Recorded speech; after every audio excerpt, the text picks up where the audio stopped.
you're listening to A Little Too Quiet, the Ferndale Library podcast, brought to you by the Friends of the Ferndale Library. Today, Elissa Zimmer, one of our youth librarians, is here to talk about just some of the many books that she read within this single calendar year of 2020.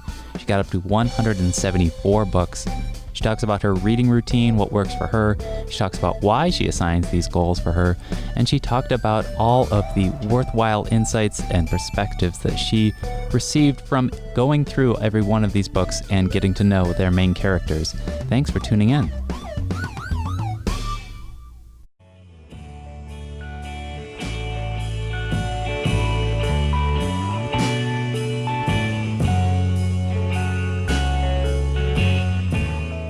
So it's the end of the year.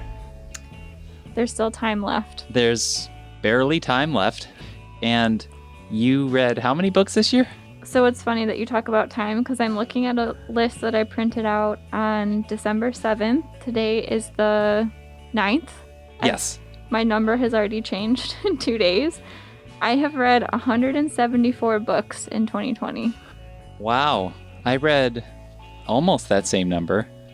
Uh-huh. I read 7 books. And since both of our numbers have a 7 in them, that's almost the same number. 174? Yep. Now, how do you do that?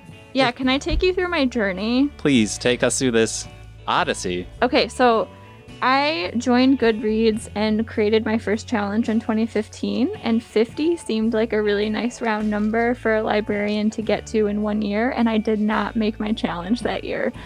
I read 46 books. And so in 2016, I thought, why not? Let's up the number to 90. And that was the first year that I surpassed it. I read 91 out of 90 books. And so every year since then, I've kind of incrementally, raised my reading goal from 50 to 90 to 115 to 125 to 150 to 160. I mean, some people run marathons and some people read marathons. Read. What exactly inspired this in the first place? So coming to Ferndale, this was the first time that I was able to order for a collection. And I have this sort of, obviously a love of reading. I think I have this element of perfectionism that's informing this, and that I want to do really effective reader's advisory. So to me, it's not enough to necessarily just know the synopsis of a book because those aren't often written by the author and they don't encompass everything that happens in a book. So I don't know. I really just like being in the books myself and really knowing what they're about so I can say more definitively to kids that come in, yes, you'll like this, no, you won't. And also keeping kind of a tab on, publishing trends and what's really important. What are the issues that are being written about? The real DNA of the book. Yes. The full DNA code of a book, which is usually, you're talking about it, those connections can be made sometimes on surface levels. If we're not careful with Reader's Advisory, you could say to one kid, did you like Lord of the Rings? Then you'll like Lion, the Witch, and the Wardrobe. And that's not the case. Right. Yeah. And I think it also helps because sometimes books get so much praise and then you read them and you're just like, why? So it's helpful to have your own also subjective opinion, but you go in there like Emperor's New Clothes style and you're like, this book got a lot of buzz, and it is in fact not all of that and a bag of chips. Yes, for sure. So tell me more about this journey. Do you want to talk about some specific books that you read within this year out of the 174? Yeah, it's going to be really hard, Jeff. Going on 175? I guess I was trying to pick out some themes, and I think my reading has gotten really heavy a few months into, pandemic shutdown is really when it picked up, and I've started paying more and more attention. And that's kind of interesting, too, because I went from doing reading and little snippets in my car to doing a lot more print reading, and then still some audiobooks at home, but maybe the chunks of time kind of changed. So that's an interesting factor. But anyway. What were the percentages of your reading level? You're reading for the kids you want to make recommendations for. These must mostly be kids' books. Out of my 174, yeah, a lot of my stuff this year was middle grade, and I feel like I've read less than 10 or 15 adult books this year, which I would definitely probably change. I usually like to make sure that I'm reading a mixture of things, but I have read way more middle grade this year. And while I love it, sometimes I do crave what I consider a palate cleanser of, you know, something that's a little bit more relatable to where I am in my life right now. But this is good. We're talking about books that, if I'm to be reductive here and summarize, like 5th grade, you know, 4th, 5th, 6th, right? That's what we're talking about? Up through 8th, really. Okay. And I feel like that's a good segue to say, like, when I said books that I can relate to, because one major theme that I was noticing in books that were coming out and that I was reading was there's a lot about middle school female empowerment. So I'm going to, like, run through. There's a lot of books that have come out this year in the past, like, 12 months even, you know, about period empowerment. There was a graphic novel called Go With the Flow. That's kind of for, like, definitely older middle grade, even YA, about some girls who start a period blog. And I thought that was really cool. And then there's a lot of books that are coming out about, like, sexual harassment and kind of, like, what's an appropriate touch, not appropriate touch. One that really sticks out to me is Maybe He Just Likes You by Barbara D. So good. I think it was included in one of your Oakland Press columns that you wrote. Yeah, I try to choose books that really resonate with me and that I find really important to write about there. And that one was great because it showed how middle school boys turn, like, touch into a game, and how even girls will turn on each other because they want the attention. And another thing that I loved about that book is that the characters didn't get their comeuppance in the end. There was an example of restorative justice where they sat in a circle and they talked about, like, how the girl main character was able to say, this made me feel bad, and here's why. And the boys had to sit with that. Oh, it's so good. And what we should stress here is that the value that I'm taking from what these books are talking about is the young person who could be experiencing this might not know who to talk to and or how to talk about it. And the book is this safe space, I guess, even though it is a fiction story with lots of drama in it. Totally. And one thing that I have really loved about these books, and I'm going to talk about this in another, like, kind of theme that I picked out too, is I feel like authors get it so right in showing how friendships change in middle school, because, you know, you're on the cusp of puberty and people are developing both, you know, physically and also, like, their interests at different rates. And so in a lot of these books, there's this storyline of the main character feeling left behind by a really good friend who they've known, like, their whole life. And I think all of these books show, because it's in pretty much every single one, that that's a natural thing that happens and it's okay. And I love that all of these books have different outcomes. So sometimes there is a splitting and the characters don't come back together. Sometimes they stay friends, but they're not as close. And it really shows that you can create new friendships and things can evolve. And I actually just finished a book yesterday in which a new girl moved to town and kind of threatened the status quo of these two best friends. And she didn't end up pulling the main character away from her best friend. She was just added into the circle. And they were all able to be there for each other, which I thought was so cool. There's not enough examples of girls and women supporting one another. It's really like, oh, you're out to get me. I'm just going to cut you, you know? Yeah.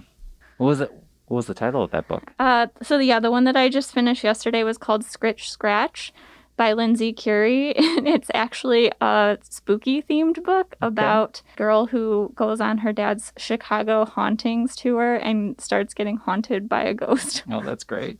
That's great.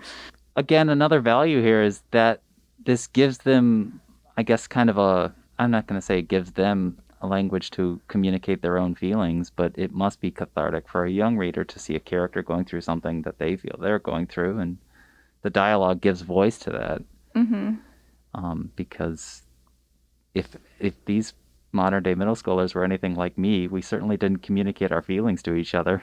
That's funny. No, that's probably true. You know, I mean, if I had a friend breakup, I guess, if there's another phrase for it, where I grew apart, there's no dialogue about that. The one friend doesn't say, I didn't want to hang out with you, Jeff, because. Right. So. Oh my gosh, I feel like I'm gonna go off on a tangent a little bit. Please do. But that's actually another trend that I've seen in publishing, and this is present in the adult publishing world, is there's been a lot of books published about female friendships, and I think what you're saying is so important because we aren't taught that friendships are just as, if not more important than romantic relationships.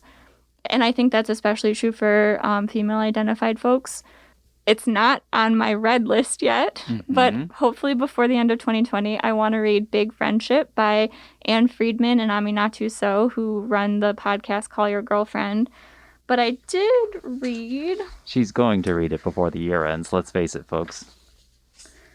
Jeff is going to have to do some editing here. No, I'm going to keep this in. I want people to know that you brought your notes. Oh, gosh. My notes are literally my Goodreads list that is printed out with all of the book covers. Shout out to Goodreads. Yeah, if you're not on Goodreads, you should get on it because it's helped me so much to organize my reading. And of course, when you read this much, I guess like one casualty, shall we say, is that sometimes a book kind of does slip through the cracks and I may not remember it, but obviously it's super easy to like pull up your app or the website and go back through. And then even just seeing the cover is going to trigger the memories of what it was about. Yeah. Oh yeah, here it is. I didn't recognize it because it's like kind of weird. So I listened to this on audiobook actually, and it's called Text Me When You Get Home, and I believe the subtitle is The Evolution of Female Friendships, something like that. So the title itself, Text Me When You Get Home, is like, you know, something that women have sent to each other, I guess pretty much just as long as we've had cell phones, is that we are really there looking out for each other. So that's really important. What's the next part of your journey you want to talk about? I did a really concerted effort to read scary books this year because with the pandemic and everything, I've really tried to lean hard into seasonal things because I feel like it makes me live more in the present, which I love. I think that's very important. I'll go on a tangent by saying that I feel that I and many folks have not been able to live in the present because we have continually repeated the phrase, everyone has heard this phrase by now, quote, when all this is over.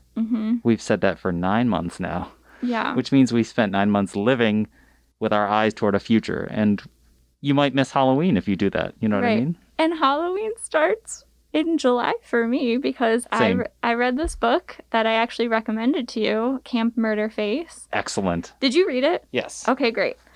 Yeah, so like it takes place in the early 1980s.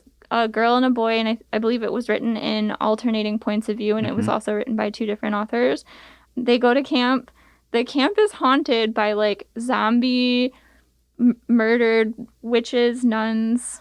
You know, it's like truly spooky the ways that it comes out. And what I love about this book, and I'm not like a big fan of the 80s, and I know, Jeff, you kind of are, right? Very, very. Okay. Especially 80s horror. There's a lot of references to Friday the 13th. Yeah, so many pop culture references, which are super fun. And I feel like I also wrote about this book for my Oakland Press column, just because I feel like it bridges like a gap in generations. People who were born around that time and would get all that stuff could really get a kick out of reading that with their kids. Oh, yes. And what I loved about that book is the characters never really seemed to get too scared. Like, they were like, okay, like, things are haunted. Like, how do we solve this? Like, let's jump in. And, like, they would not be dissuaded. And I thought that was really cool. Yeah, they didn't have a panic or frozen moment. They had WTF responses, but then they got to business, I guess. Yeah. So I mentioned Scritch Scratch already. And then another one is a series that I actually just started. And the first book is the one that I've read so far, and it's called The Mystery of Black Hollow Lane. And it's about this American girl who doesn't really know her dad, but she finds like these weird trinkets of his in her house, and her mom sends her to boarding school in the UK. And so it's kind of got that, I mean, I guess Harry Potter, but Gothic. You know, yeah, whatever. Just boarding school with like super sketchy, spooky elements. And so she's kind of trying to figure out where her dad fits into all of this, and she like gets like a secret note passed to her by a priest when she's at a concert and like all this kind of stuff, and then she unlocks the secret to this whole Black Hollow society. there's just so much ambiance. Like, Indeed. I love it. Indeed. I feel like when I was growing up trying to read middle grade books that were scary, they were either, it was very much a Three Bears porridge situation. They were either written as to be too adult and too scary or too condescending to the reader of the reader's age. What did you love most about these scary books? Did they fall in the middle there? Yeah, I feel like setting was really important for all of these. Setting and the ambiance that kind of comes with that. Mm-hmm. Like, even though, the two that I just threw out were really different, like 1980 summer camp in America and modern day boarding school in the UK, you're just so put right in that world. Oh, yeah. And I think that's what I loved about them. Right on. They just came alive in that way. Mm-hmm. I want to throw out some funny ones as well. So...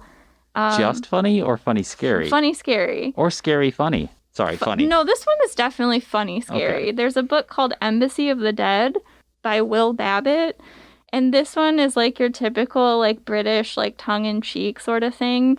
This kid, he accidentally intercepts a package from like basically kind of like a Grim Reaper type character, and then this just spurs into action all of these people from the Embassy of the Dead who are after him because he's not supposed to have received this package. And so he literally goes on an adventure kind of gathering up ghosts, driving his father's RV across the English countryside. When this started, it sounded scary, and then it got funny. I love that idea. Yeah, it's like really quippy, kind of like... If you're a fan of Neil Gaiman, you would definitely get into this one because it's just really sharp. Mm-hmm, mm-hmm. Yeah, Terry Brooks vibes too. Mm-hmm. Yeah. That's fun for kids. Kids need that. I don't want to miss out on highlighting some books that also kind of showcase like non-white folks as well. So a much lauded debut this year was Ghost Squad by Claribel Ortega. Ghost Squad takes place in St. Augustine, Florida in present day. So the main character is Dominican, and, there's a lot of, like, references to... Oh, this one is also rife with 80s stuff, Jeff, which you would be really into. So, like, all throughout this book, they're referencing the Goonies a lot. Excellent. And the main character's best friend's grandma is a witch who has a bunch of cats who are all named after Goonies characters, so she helps with the cat named Chunk solve this haunting that's possessing the mayor of the whole town. Another one that was really interesting, and I believe that we either were heavily considering or did pick this one for one of our battle books this year, is a book called The Last Day of Summer by Lamar Giles. And he's a Black author who's writing science fiction starring two Black boys who are cousins, and they're just well known around their town for all of the crazy sci-fi hijinks that happen, and they're the ones who solve it. So these two boys are like disappointed that school is about to start, and then all of a sudden like these time stealer people come in and time literally freezes, and so these boys spend this crazy long day trying to solve this mystery of the frozen time, and they're like utterly exhausted, but it's so cool. Like, one thing I love about this book and Ghost Squad is that there's all these references to, like the characters, both their skin tone and like their hair texture and stuff like that. And it's just so cool to see authors of color and non-white folks being, I don't want to say like mainstream, but like being published and being available, and not just like, a narrative of like a kid who plays a sport or something like that, like really breaking through to do like sci-fi and fantasy and stuff like that for a middle grade crowd. It's so cool. Absolutely. I was just looking at the cover for that book, and it seems that there's an image of the boys running away from a giant robot, which seemed like a real action sequence for whatever hijinks they get into. It sounds great. Yeah. And that, like, what I love about The Last Day of Summer as well is that, if you have a reluctant reader who is not going to stick around for a lot of plot exposition or something, like, there's just so much action in that one. Man, I really read a lot of heavy hitters, Jeff. Heavy hitters in that they're books that you just absolutely loved and were bowled over by, or... More like they are representing like a specific thing that's very important. I do like to read for escapism, but I also like to know what books are out there that are making a point. Like, they're there for somebody and they're there for a reason. Like, I think that's really important. Well, tell me about the subgenre of historical fiction. Okay. What would fit in there? I just finished one recently. Gail Carson Levine, who wrote Ella Enchanted, I think that's probably the one that she's most well known for, wrote a book called A Ceiling Made of Eggshells. And it's about a Jewish family living in Spain in the late 1400s, which is like a super specific like time and place.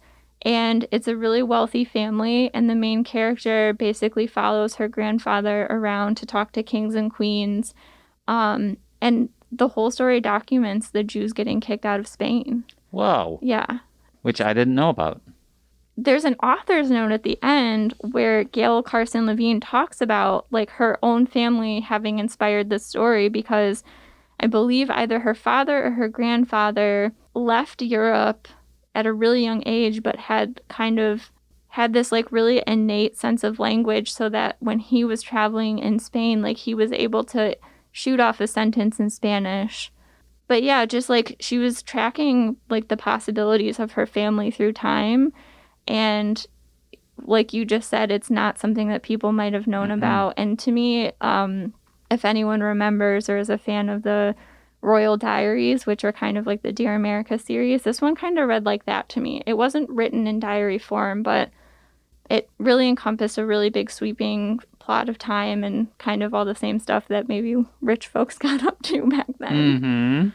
And I also read Show Me a Sign by Anne Claire Lizotte. I gave that one 5 stars. And that one was about Martha's Vineyard in the early 1800s and how there was a really large deaf population there. So Show Me a Sign being sign language. And this little girl gets kidnapped from the island by this guy who comes to study why deafness is happening there. And there's just so much beautiful writing about the relationships between she's part of a white family, relationships between white settlers and the Wampanoag people, and then also black freed people who live and work and also intermarried the Wampanoag folks. And I loved in that book that the author never used the phrase "I said" or didn't frequently use that phrase, and it was always "I signed," "he signed," because they developed their own sign language and even more shorthand on that island and also by family. And so the author is deaf herself and included lots of historical notes at the end about the Wampanoag folks and the development of like American Sign Language and all its different branches. And I learned that there's African American Sign Language and there's Native Sign Language, all that kind of stuff. And once again, heavy hitters. Yeah. What do I read? It's fun. What do I read for fun? These sound like monumental books, very important books, but it isn't exactly mind-lightening junk food. Right. So. Like, I'm even looking at my list, and there's a graphic novel called Seance Tea Party, which has really beautiful coloring and really cool artistry throughout it. But it's about a ghost who died in the 70s who needs to, like, find peace. Again, that's very trying, and it makes me wonder if you, at any point over 174, had a moment where it was hard to get through a book. That is something that one has to learn. I think there probably were 5 or less books that I gave up on. I couldn't tell you the titles, and I probably wouldn't want to tell you the titles right now. Having such a heavy reading goal, and also just, as I get older, time is precious. If it's not grabbing me within the first 30 pages, it's really okay to not do it. Sure. But let's say you get 140 pages into a book, God. And it gets heavy, and you're like, oh man, the world is dreadful enough as it is. Do I want to finish this and stay in possibly a dreadful book? I would never let myself get that far, Jeffrey. Okay. Someone said there's like a rule, right? That. Oh yes, it is 100 minus your current age, and you shouldn't go past that current. That's still too long. Yeah. No. So, I don't know if I agree with that. I've heard like variations on it, like every 10 pages or so. Yeah, but what's the word I want? Stamina is the thing for me. Mental stamina. I think it does. I think it requires mental stamina, unless there's another phrase that I just can't think of, because I was really, like everybody, worn down by the world. And I think that there were some people who just could not focus on their reading. But then again, there could be others that reading was exactly the salve that they needed. I don't know. And I think it's all about cutting yourself slack. Because I definitely, like I said, I didn't pick up until a few months in. And I had my own period of time where I was just kind of aimless. I leaned really hard into audiobooks around the house. And I found this series that was about a 1920s semi-middle class woman who went to like rich people's estates and solved mysteries, and that was just the balm that I needed. I feel like I'm highlighting all of the things that I already highlighted throughout this year, so it is kind of a nice roundup of... Indeed. Your best of. Yeah, my best of. I will say it's kind of crazy to look back on the stuff that I read in the first few months of the year because it just feels so long ago. So the very first book that I finished was called Very Nice. Sounds like a good way to start the year. It wasn't... I felt ambivalent about that book, though. Elissa's review? Not very nice. A heavy hitter from the beginning of the year is Genesis Begins Again, and that one is by Alicia D. Williams. And I mean, again, it's a heavy hitter, Jeff, but the author grew up in Detroit. The book takes place in Detroit and Livonia, if I'm remembering it correctly, and it's all about colorism in the Black community. And so that was really eye-opening for me as a white person to read. And she also spoke at our most recent statewide library conference, and she was amazing. That's great. Okay. Do I get to talk about adult stuff at all? Oh, I mean, we'd love to hear if you have any books to recommend for adult readers. I mean, everyone knows for adults, Lori Gottlieb's Maybe You Should Talk to Someone. I laughed, I cried, I learned things, I went along for the adventure. I enjoyed that book as well, and I read it. It was one of the books I read. But did that book actually come out this year, or was it last year? It was very popular this year. Okay, yeah, it came back around for sure. Yeah. It is the word I'll use is intense, even though she could be intense and tender at the same time, if that's at all possible with a narrative voice. But it's technically a memoir, but it is very candid and revealing about what she heard from her patients. And her own experience in therapy.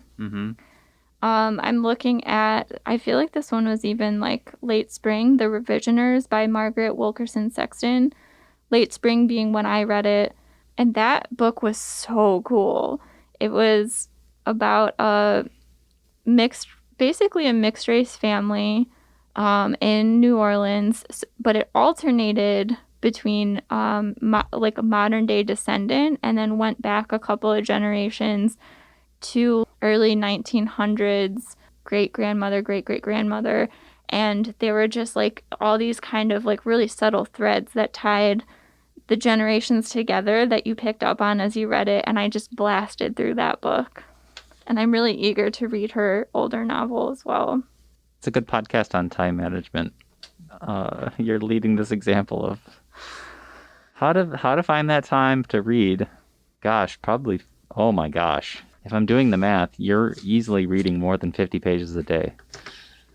Yeah, definitely. I kind of assign reading to myself in chunks where I go usually 25 or 30 pages in each book. And now that you're talking about time management, I have been getting more and more behind, and I feel like I am at a point in my year where I have given up, and I'm more so reading for me at this point. How dare you? I know. I will probably pick back up with the stuff that I think I should read, but I think I do go to these peaks where I'm like, okay, I am not dedicating enough time in my life for other stuff, like what is actually important, and then that makes it easier for me to walk away. Because I'd rather have stronger feelings about books and to be able to recommend them to people rather than being like, God, I just had to trudge through 6 books and I didn't feel like involved in any of them really. Like it just felt like work. And so, again, cut yourself some slack. We're all going through a really hard time. But I will advocate for maybe carving out a routine for yourself. So, like, the days that I don't have to come into work early in the morning, I make my breakfast, I have a cup of coffee afterwards, and it's when I'm drinking my coffee that I sit and I read for half an hour at least. Nice. And also before bed always. The cat has to come and, like, be the little spoon. She'll literally rest her head on my hand that's holding the book open and doesn't even mind when I have to lift it up to turn the page. This is, like, the routine that we're at right now. Oh, yes. One thing that I do want to advocate for as well is read, and I've touched on this, but read for comfort, but also read to get out of your comfort zone. Like, read books that are written by people who are not from the same background, the same gender, all of that sort of thing. Even through fiction, you learn. And even through middle grade stuff, I've learned so much. And there's just so much beauty in that. Yeah. And I'm grateful to all 174 books that I've read this year because they've stretched me.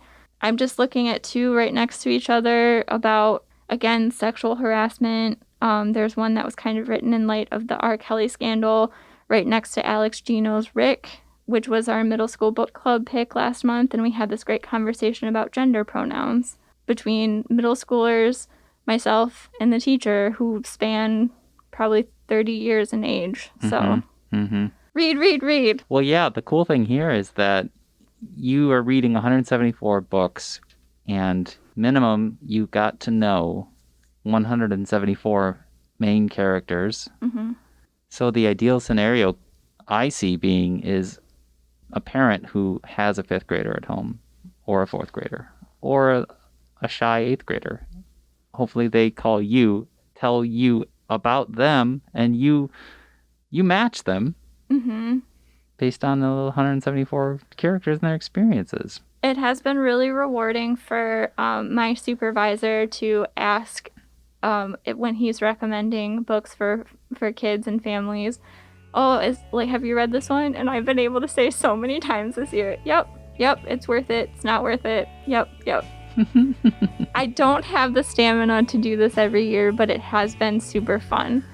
And I guess for 2021, I have been really deliberating, do we up the ante, since I can see that it's possible, or do we make it something that is more reasonable for me, or I don't know, somewhere in between like normal and me? Do we make it like 125 or 150? As your podcast therapist, I would advise you to just give yourself a nice even number and say 100. I might do it. I think you can do 100 a year every year. And think about how attainable 100 is after 174. You can do it. It's gonna feel like coasting. This seems like it was just overall very worthwhile exercise. I just feel like you've gotten a lot of information and emotion and experiences and perspectives into your brain, all from books. So at the end of a library podcast, we are saying something that you would not be surprised to hear on this podcast. It's that books are great. I think that's what we came to. Books are great in all forms. And that was Elissa Zimmer, youth librarian here at the Ferndale Library. I'm very inspired by how many books she read in a single year. It makes me want to definitely up my game, but I'm also definitely enthused to hear about how many great stories, how many nuanced stories are being told by contemporary authors for the audience of this age group, the middle grade readers. So if you are a parent in the area, contact us. It sounds like Elissa has plenty of recommendations to make for you. And this is the Ferndale Library's podcast, A Little Too Quiet, brought to you by the Friends of the Ferndale Library. My name is Jeff Milo, and if you could rate, review, subscribe, or tell a friend, we'd really appreciate it. Or you could visit ferndalefriends.org if you'd like to support this podcast. We thank you for listening.